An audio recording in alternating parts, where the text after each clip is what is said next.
Contrordine, la locomotiva Nord-Est viaggia ancora ad altissimi giri e il Veneto delle piccole aziendine manifatturiere fai da te è solo un cliché che non corrisponde più al nostro territorio da almeno 15 anni. A certificarlo è un'ampia ricerca sul mondo produttivo veneto realizzata nell'ambito di un progetto regionale allo scopo di conoscere qualitativamente l'identità vera del sistema economico locale. È un Veneto che cresce nelle dimensioni di impresa, non lo cresce da oggi ma cresce da metà degli anni 90 e che ha oggi la sua spina dorsale su imprese medio-grandi. Grandi quanto?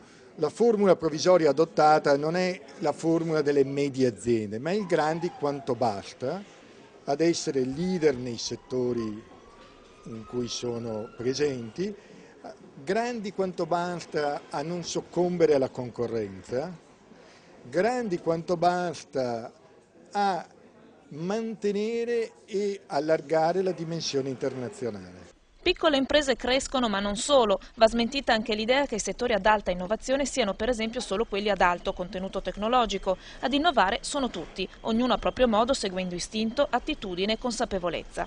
A cambiare pelle più che la singola azienda è la rete, il distretto, anzi i tanti distretti veneti che si stanno riorganizzando e riposizionando lentamente ma inesorabilmente su scala allargata ed internazionale.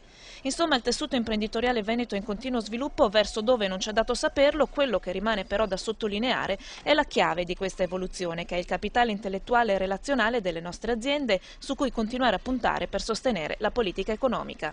È tutto un continuo cambiamento e l'amministrazione pubblica, il governo della regione deve saper correre alla stessa velocità con la quale corrono le aziende migliori, le imprese che hanno saputo fare rete.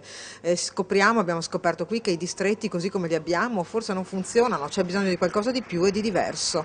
Per esempio voucher formativi, per esempio il rapporto con le università, con tanti centri di ricerca che ci sono, con la voglia di aggregare o di far aggregare le imprese tra di loro, non necessariamente tra imprese dello stesso settore, ma sempre di più tra settori diversi.